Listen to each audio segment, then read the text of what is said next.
Hello there, this is Olivia from Orstein Podcast. This is Nadia from the Relativity Podcast, and you're listening to Discussing Who. Enjoy!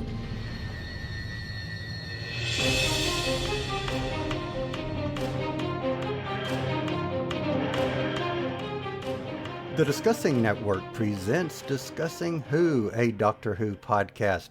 I am Kyle Jones, and I want to start this episode by welcoming back Lee Shackelford. Lee, how are you? I'm grand, really just grand.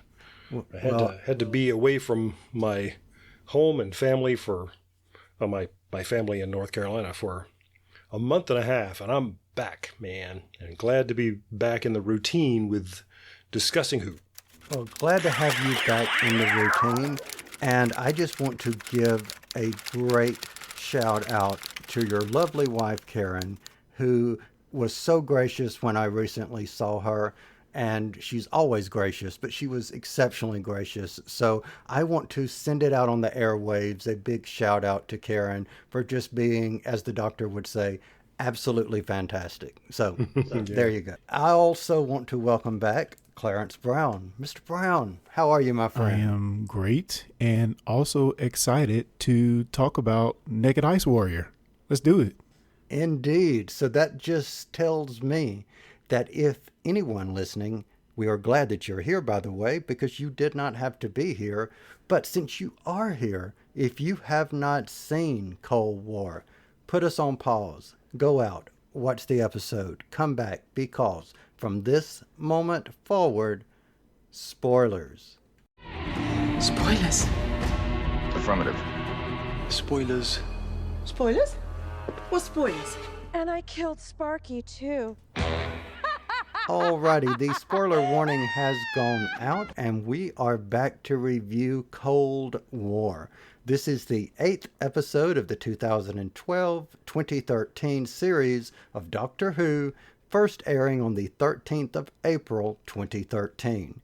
It starred Matt Smith as the 11th Doctor and Jenna Coleman as Clara Oswald. So, summary view. Lee Shackelford, I'll start with you. Summary view. What say you? It's been a while since I've seen this one, and so I was pleasantly surprised by it. I was just, glad to dig into it and, sort of at every turn to go, oh, yeah, this is the one where that happens. Oh, that's great. And I remembered that there was a guest star that I had been looking forward to, and I couldn't remember who it was. Oh, it's the fabulous David Warner, of course. So, yeah, I had a great time. How about you, Old? Wow, I thought you were going to say the guest star was going to be Liam Cunningham, which I enjoyed. Yeah. For me, I enjoyed this episode. I love the way it was shot. Kudos to the director in this one because I thought it was just shot beautifully. Very much enjoyed it. I have a few issues with, as I always do, with the TARDIS just vanishing, but we'll get into the details. What about you, Cal? So for me, it's funny that we're all talking about an actor and you guys have mentioned one person, you've mentioned one person, and now I'm mentioning another, which is Tobias Menzies. And I'm hoping I'm pronouncing his name correctly, because every time I'm watching it, I'm thinking, oh, look, this is A Tale of Two Philips. So that's what I thought throughout the whole thing. One of the other Russian submariners is the one who played Charles in The Crown. Yes. So it's two Phillips and a Charles. It's two Phillips and a Charles. That's a good one. But that was cool. I really, really enjoyed it. I thought it was good. I don't watch it often. And this may, if not the second time, this may only be the third time I've seen it. It's not something I watch often, but I wasn't bored. So that's a good thing. So let's talk about the Ice Warriors. And Clarence, I want to ask you, what were your initial thoughts of seeing this general, this Ice Warrior? Any thoughts? So I was trying to think back, or I guess forward to when we see him again. I do like some of the grandness they built around who this particular Ice Warrior is. It made me wonder, and I guess they may have talked about it a little bit in an episode, but did we see this particular Ice Warrior before in a classic episode? And maybe you guys can help me out on that if that actually happened. I don't know. I enjoyed them. I think they had a few good twists on there for this one in particular, with us actually seeing the Ice Warrior leave his suit, so Naked Ice Warrior, roaming about the ship. I thought that was very interesting. So I think they did a few things in it that maybe classic Whovians haven't seen done before that made it pretty interesting. I don't know if Skaldak's name has come up before, but we've certainly seen Ice Warriors before in Patrick Troughton's time. I remember reading somewhere that this was a conversation that Mark Gatiss and Stephen Moffat had, that Mark Gatiss really wanted to bring back the Ice Warriors, and Moffat was against it because he remembered them from the old days as being yet another giant lumbering villain inside a suit. I think, why don't they just run? Because this guy can't keep up with you, And he said, no, think what we've done with Daleks, think what we've done with Cybermen. I think we can take these things from the 60s, and I've got some ideas about how to make this really scary. And yeah, part of it was, if the armor makes him move slowly, let's let him out of the armor. See what happens with that. Do you think he succeeded? I think so, yeah. And I don't know if when we finally get a close-up of Skaldak's face, if that is CG or if it is a puppet. But I really like it. It's just a great look. It's a very expressive face, actually. He looks prickly and vulnerable at the same time. Yeah, agreed. So Clarence, what do you think? Do you think the idea of making them scary, did it work? I think it worked. I mean, just some of the shock moments you get of Claire in this room talking to Skaldak, and lo and behold, he's not in the armor. I think that alone was a good enough surprise to make it worthwhile.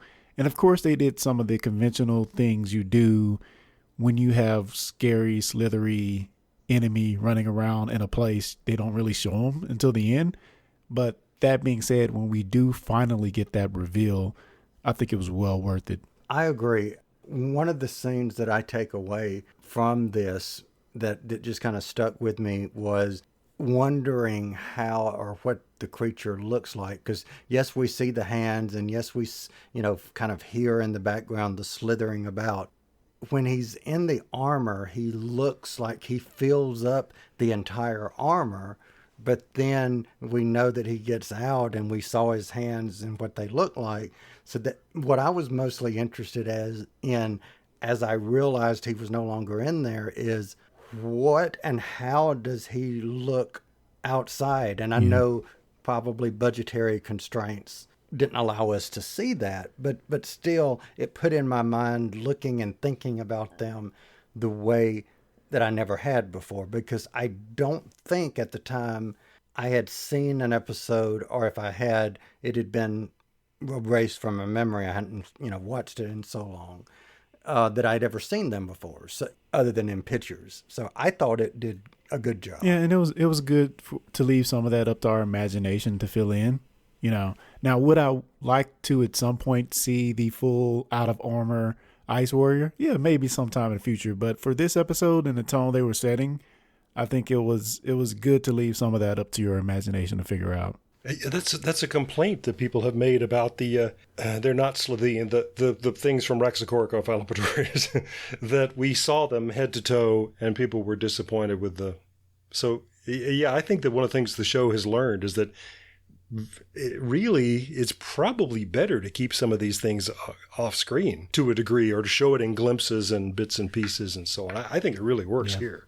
Yep. And on top of that, yes, they do have the big armor, and yes, they do look like they're lumbering and about. But with the CGIs that we have now, and just with the mechanics that we have now, that they could move quickly. And I think they did move a lot quicker when we see them again in series 10, I believe, with the Empress of Mars, coincidentally also written by Gatiss. Spoilers! Spoilers. Don't know exactly what happens, don't remember it, but, just saying, it's coming. Right. This would be considered, tell me if this is a true or false statement, base under siege? Yes, true or false? Definitely a base under siege story. Agreed. Clarence, what did you think of this? Did you like this? And what were some of the dynamics? If you did like it, what did you like about it? Well, I think my thing with the base under siege stories is always the excuse to stay there when you have such a powerful tool at your disposal in the TARDIS, they always have to make some excuse of why either it's not working or it vanished. And in this case, I don't know if I buy it.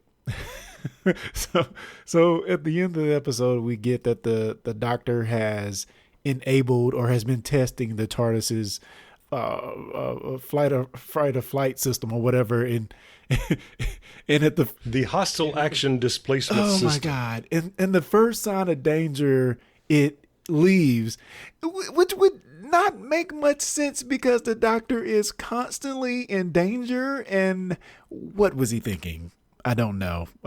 So I didn't buy that.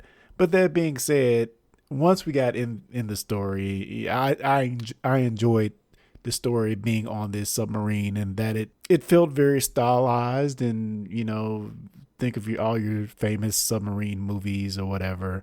I enjoyed all of that, but maybe the reason for being there, and again, they were on their way to Vegas. How did they? I don't know. But I enjoyed it being in that one place. I thought it really lent to be a fun story. But some of the reasoning, maybe not so much. Neil Gaiman was so awesome when he wrote the words and had the TARDIS speak in a previous episode that we have reviewed called The Doctor's Wife. I don't take you where you want to go. I take you where you need to go. There you go. Yeah. I guess that's the thing. Yeah, it's hard. Yeah. I'm with Clarence. We always have to think of an excuse to get the TARDIS out of their reach. But I'll give it to them this time is that fans of the classic series know that the hostile action displacement system is an established thing in the canon of the show. It's something that the Doctor has used before, and it's something that he has to do manually. So this time he said it and forgotten about it. Mm-hmm. So that's what happens. But see, that feels better to me. That feels better to me knowing that. Because for me, it just felt like a throwaway thing he just said at the end of it, So thank you for that historical tidbit there. Yeah, but most people watching this are not going to know that. But anyway, but yeah, the first time we saw it was in the Crotons, and the way it was used was that the Doctor they're outside the TARDIS, and he wants to keep it safe, so it moves into like the next room, or just a short distance away. So he knows where it is, but whoever's threatening his people or the TARDIS, they don't. So that's cute. That's just like a chess move, It's not supposed to send it to the South Pole. Yeah. Can I get a ride? Yeah. Exactly. Maybe Moffat was saying that eventually it will go to the South Pole again. Maybe. Well, yeah. The TARDIS has been at the pole so many times that, maybe it just now thinks that's part of what it's supposed to do. And just because it's corny, I'm going to say maybe that's part of reversing the polarity. But anyway.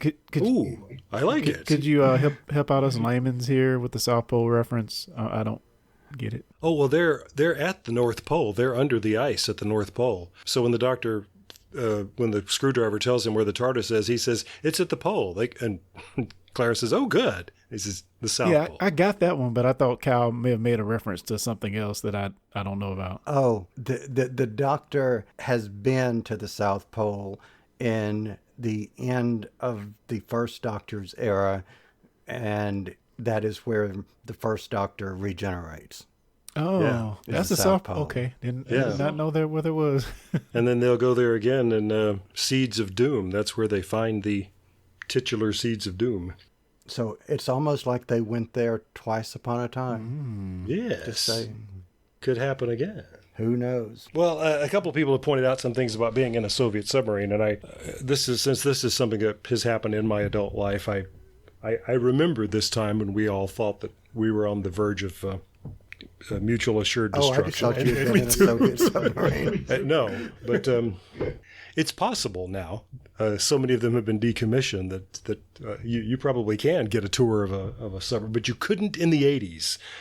I still don't even understand the circumstances, but my sister managed to visit the Soviet Union during those days, and one of her principal memories of that is that she took a picture of a bridge, and somebody who she thought was just a member of the crowd stepped toward her, his KGB badge, and took her camera. Oh, wow. Because you're not supposed to take pictures of that bridge. So Wow. so that's sort of where we were in the 80s, haha. But yeah, 80 Soviet subs had to surface or almost surface to launch missiles like that. So they're not going to do it from 700 meters down. That just doesn't work like that. So some people have pointed out that seems like a real flaw in the story, but maybe not as egregious as the fact that none of these submariners are going to fire a gun inside the submarine any more than they do that in an airplane or a Zeppelin. Yeah, why was the professor packing? I don't... Yeah, it's like, where did you get that and what do you think you're going to do with it? Now, the cattle prod, however, does make sense, as he says. He says it's for polar bears. But all of their guns and weapons like that makes sense once they're outside of the ship. But don't shoot the alien while you're inside the submarine. Yeah. Well, let me ask you again with the professor, which I couldn't quite tell if he was brilliant or just oblivious. But mammoth, really? Yes, that is what I was going to ask. Really? Yeah, I don't understand that either. He understands that mammoths are, well, mammoth. They're not bipeds. Yeah, so I wasn't sure if he was just joking with the captain there, or was he being serious? I don't know. Yeah, he does have a puckish sense of humor, for which David Warner is perfect casting. I don't know if you know, part of the backstory about this is that he was approached about being the Doctor, and literally couldn't do it because he is one of the workingest actors in the business. I mean, he's been in everything, but has always wanted to be back on the show or to be on the show. So this really is a plum role that was written especially for him. Yeah, Gersenko he's an odd duck. Yeah, does he really think that he'd found a mammoth? Who knows? Yeah, and I love the way in this episode he was able to befriend Clara, and, just by kind of being sort of a off-the-wall goofball in some ways, bringing up Duran Duran, I'm like, oh my God, do not break into a song. I won't be able to take it. And he's trying to coax her into singing Hungry Like a Wolf. And We got a Spotify play from me off of that, and I very much enjoyed the song, by the way. Well, I thought I would throw out a trivia question for our listeners, or maybe just for y'all. But Sting, he takes his famous recording stage name from The Hobbit, from The Lord of the Rings. Did you know that? I did not. Yeah, Bilbo's sword is Sting. The rock group Duran Duran, the pop group Duran Duran, they take their name from a science fiction franchise also. Do you know what it is? Duran Duran. The only time I've heard that is in reference to this group. and even though I haven't really heard much of their music, I knew who it was when he said it. I don't know, man. I don't know. Kyle? Should we leave that for people to write in? Or Yeah. Listeners, can you? Yes, because I'm clueless. Don't Google it. Be true to the contest here. Come on. Tell us. So I'll go this far toward a hint. Tell us, who was Duran Duran? It's a who? Oh. It's a who? Who knows? In the words of Cal Jones. Who knows? Now you have me intrigued. Well, that's not hard to do, but still, you have me intrigued. I don't know. I can't get you to watch You Only Live Twice. So Who knows? who knows? He's not intrigued. Who knows? Speaking of friends and watching, et cetera, and so forth, question, this scene that I referred to earlier with Clara and the Ice Warrior, I thought this was a good moment for Clara because it just showed that she had a backbone. Oh, yeah. And she just went in, did what she needed to do. And she's the one that says, look, hey, you can't go in. You're not letting him go in. He's not letting you go in. I'm the only one here. And Clarence, since Clara is one of your favorites, what did you think of Clara in this episode? She was great. She displayed she had a lot of guts by offering to go in there and do that. And you can tell already she's fully bought into we're here to save the world You know, she is bought into that hook, line, and sinker, and you can tell she loves it. She loves it. Definitely a lot of guts to go in that room. And again, I mentioned it before, but to see that the Grand Marshal was not in his armor was another good moment for her. To, you know, why did she walk up and touch that thing? I wouldn't have, you know. So yeah, I thought she was great in this episode. Like, again, in her moments with the professor, I just think all around she was really good in this episode. I agree all around. This is just another shining moment for her. And yeah, Clarence said it well. She's on board with this. She actually gets to say in this episode, that's what we do. When the silos close and the nuclear trigger disarms, she says, "Save the world, then." Yeah. Doctor says, "Yeah," and she says, "That's what we do." Beautiful. Great moment. Also, in that conversation, the awkwardness, I love it was a small moment of awkwardness when she first get in there and the doctor's like, "Do the salute." And she's like putting the flashlight down to try to do the salute. I love that. And the moment of awkwardness of the men in the submarine when the captain says, "Yes, it's a woman." Yeah. I did like that. And then search them. So one of those guys has got to search her. Yeah. And this is a unique story in that it was back in the classic era, since before this happened again. It was a classic episode, I think either in the third or fourth Doctor, I believe.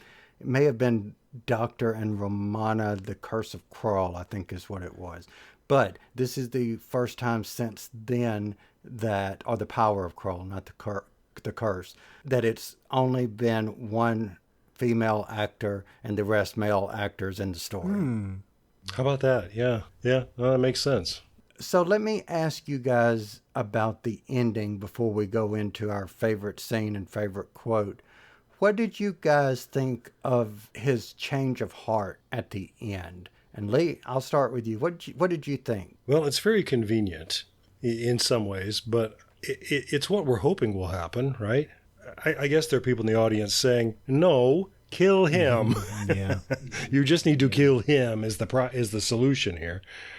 And they are saved in the nick of time. It is almost a Deus Ex Machina, right? That the Martians show up at the nick of time. But still, it's since we're on board, so to speak, as analog. The Doctor is an analog of us as the audience, and we get to know what he knows. He knows the Ice Warriors, and he knows the future of Mars. He knows that Skaldeck is about to do something literally catastrophic because he's mistaken. And so we get to correct the mistake instead of having a global catastrophe. And I really like that. Would the Doctor not know that the Ice Warriors still survive? Or is that something we don't find until... He promises him that they're still out there. Skaldeck says, "No, all my people are dead." He says, "No, they're not. And one day Mars will, be restored to its glory. I've seen it." He doesn't say I've seen it, but I imagine he has. Yeah. So, besides the episode we're going to get in the future, were those past adventures with the Ice Warriors? What time period did those take place? Were they in 5,000 years ago, or were they like present day? Well, okay, I'm thinking they're going to be semi-present day, and the only reason I say that is the way this was set up is very reminiscent to the Troughton episodes, or episode or however many times. One of them, it was with Jamie, and Victoria, where there's someone that's impatient and thaws the Ice Warrior out. So that mirrored that.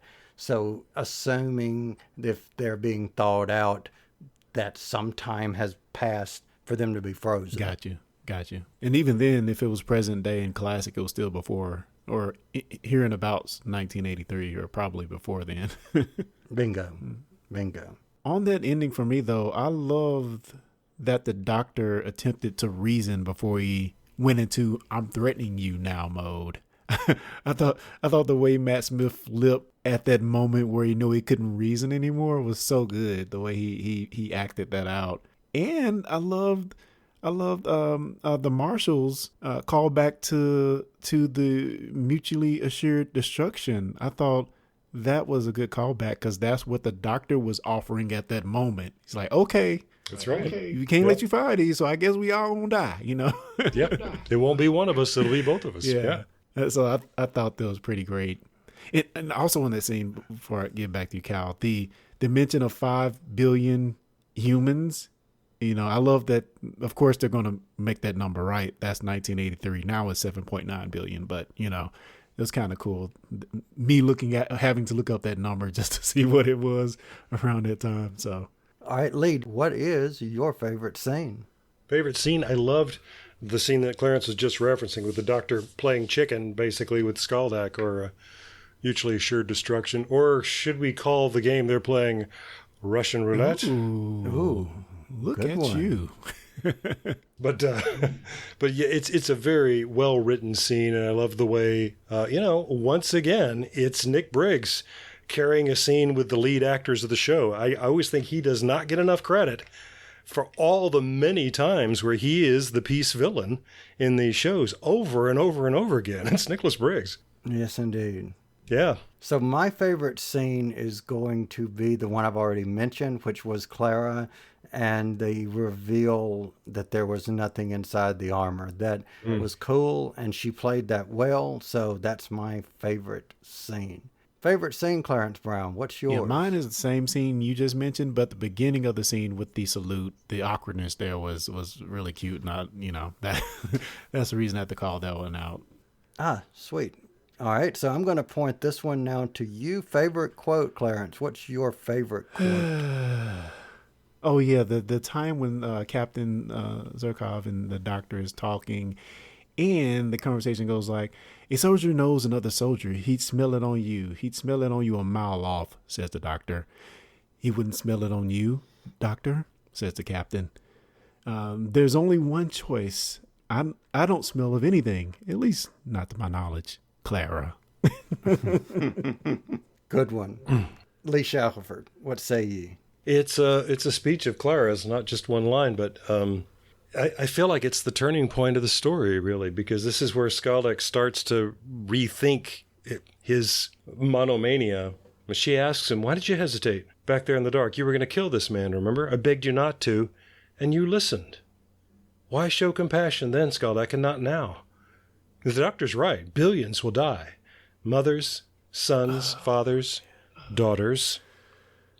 Remember that last battle, Skaldak? Your daughter, you sang the songs.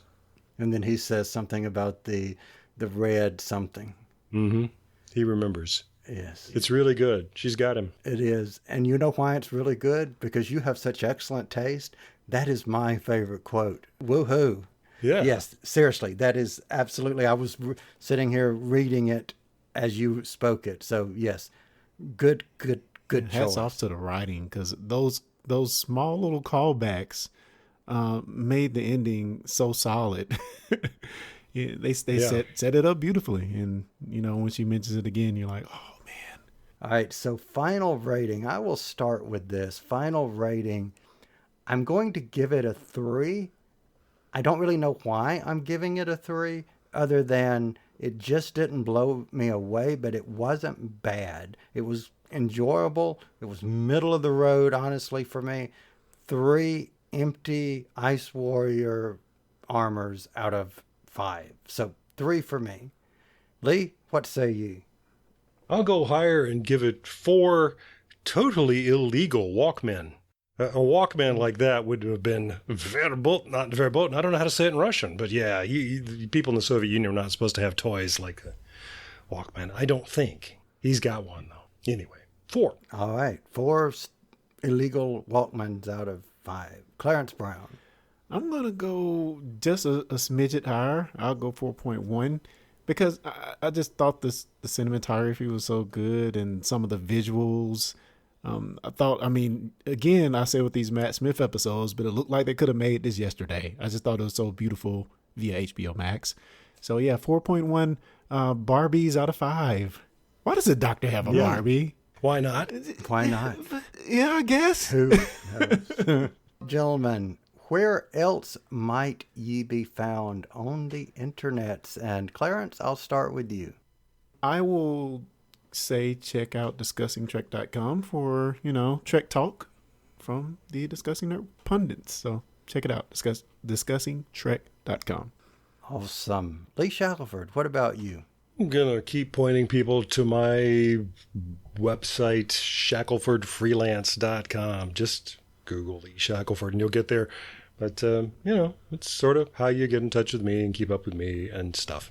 And I will add, if you will also like to check out something else that Lee Shackelford has worked on along with Clarence Brown, you can check out, of course, if you've been listening to this podcast, you know where I'm going, which is relativitypodcast.com. So thanks everyone for listening. We hope you enjoyed. We're glad that you're here. You've listened to us to the end. You are appreciated. And as always, we will be back next time. You've been listening to the Discussing Network. Find out more at discussingnetwork.com.